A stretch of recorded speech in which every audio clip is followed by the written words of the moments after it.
Hello and welcome to Focus on Africa, coming to you from BBC World News. Well, foreign ministers from across the Commonwealth have been meeting in London today. On the agenda, disaster mitigation of the sort we're currently witnessing in Malawi and Mozambique. Also, resilience and capacity building, all in aid of promoting peace and avoiding further conflict, and tying in nicely with the challenges of climate change, the financing, economic recovery, and ultimately food and energy security. My colleague Sophie Kenye is at the headquarters of the Commonwealth Secretariat, Marlborough House. Sophie.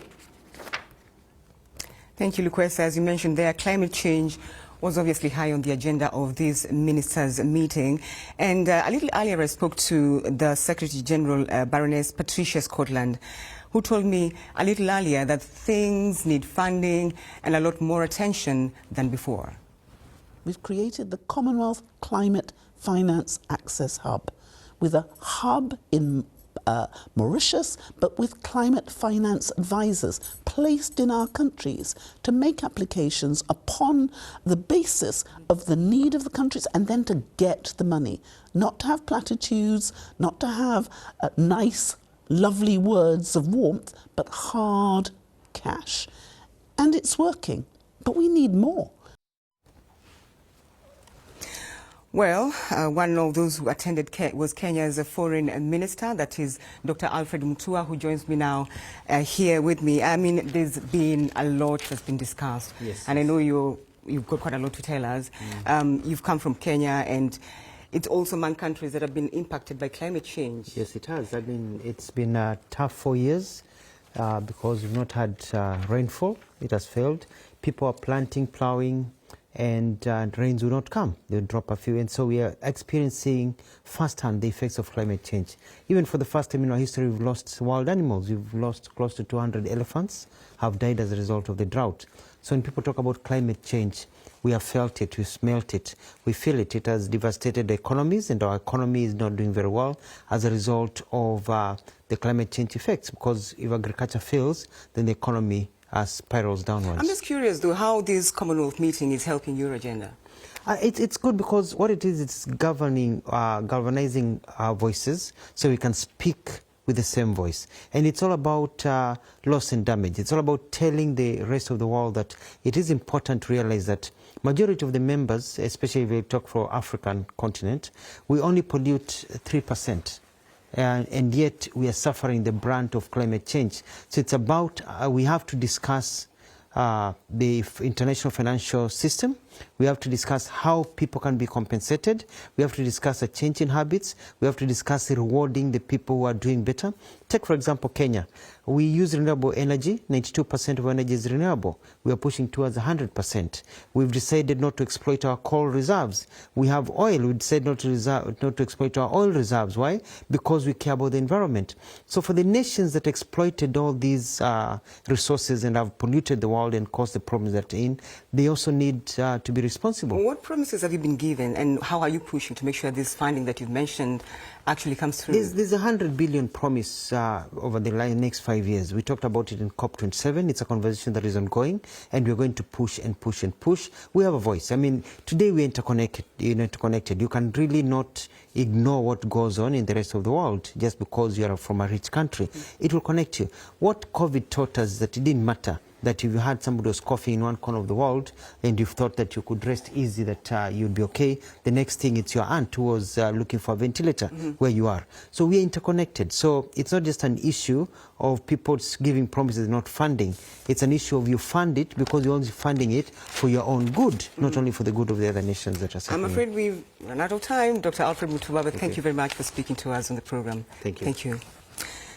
Now, let's go to Botswana, because one other minister who attended the meeting is the Foreign Minister, Dr. Lima Khan. And I began by asking him how vulnerable the country is. We are very vulnerable. We are experiencing low rainfall at times, but more than we need in terms of rainfall. So it talks to the change in the climate in the whole globe. So yes, we are vulnerable. You are vulnerable. Yes. What's been the impact so far? Well, the crop yield has reduced due to the climate change. The animal, especially those we conserve, the wild animals, are also affected. Now their movement is erratic. It's not as predictable as it was. So what tangible things are you doing currently to make sure you deal with issues and the impact of climate change? We have invested in an early warning system so that at least we can plan for these eventualities. So we have weather prediction stations where we would know what the climate would look like, and we collaborate with other institutions. And in terms of policy, we have policy frameworks in place so that should we have a terrible year in terms of how the climate pans out, then we can plan for that. Is this something you implemented recently, or is it something that was in the works before? It's being implemented over time, and we're improving it as time goes by. Right. Well, let's talk about diamonds, because your country has been thinking of what you call renegotiating contracts with the mining and export companies. How far is this process? I think we need to put a bit of context to it. We've been in these partnerships for over 50 years, and it has been a successful partnership.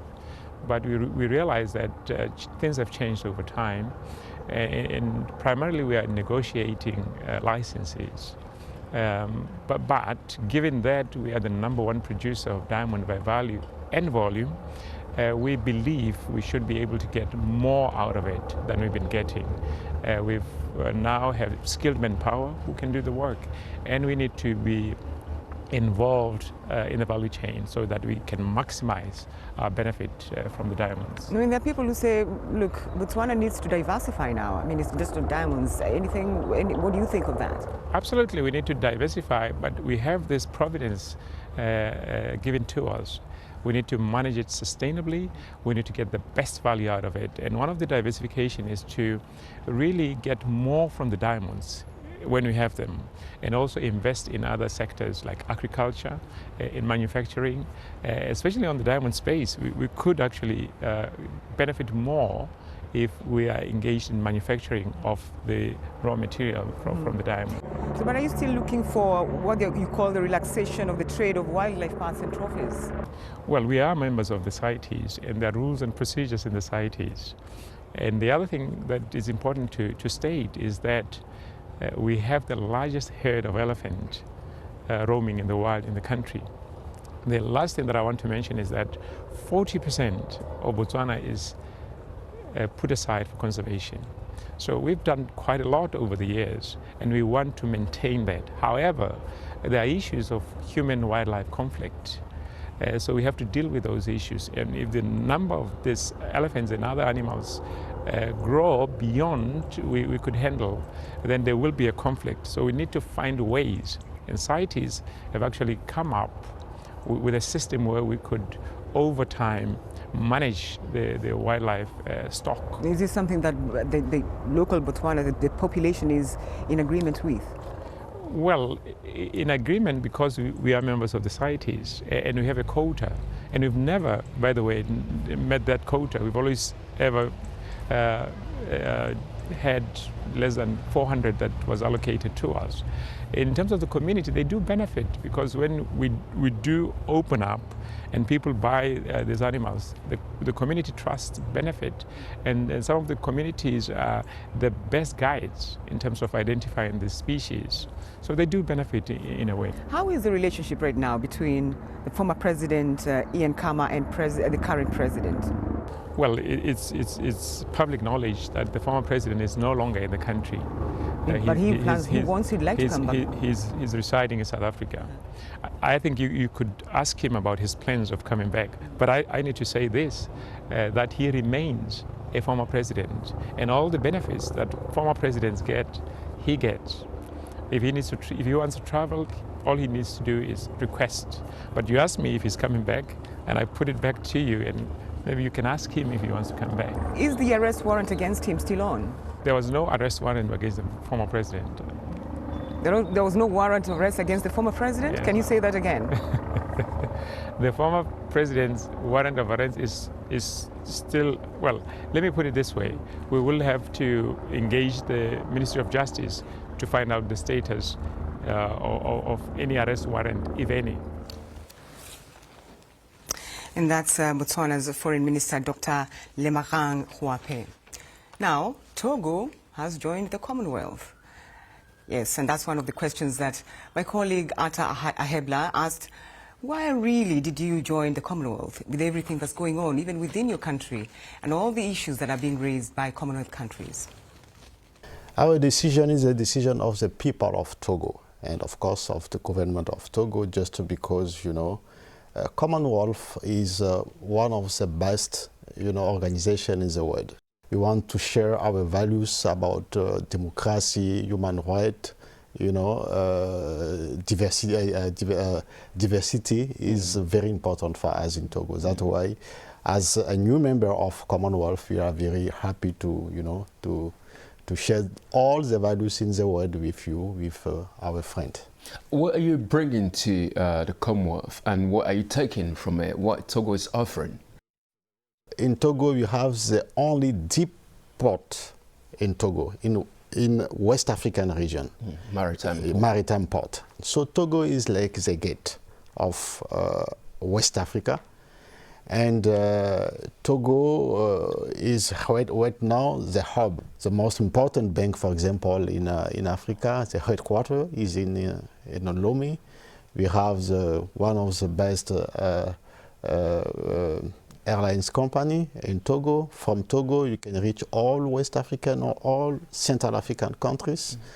So the geographical position of Togo is very nice to do the business, for example, if you come in West African region. What surprised some people when you decided to join the Commonwealth is a Francophone country. Togo is the official language that is French. Why did you decide as a Francophone country to join the English-speaking community? So in Togo you have Francophone, French-speaking people, and we have also, you know, English-speaking people.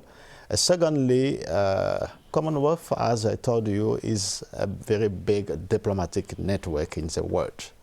So as a member of, a new member of Commonwealth, of course, we need to diversify our cooperation with other countries in the world, and of course, we share our values with 55 members of Commonwealth. In terms of opportunities for both sides, what do you expect from the new king?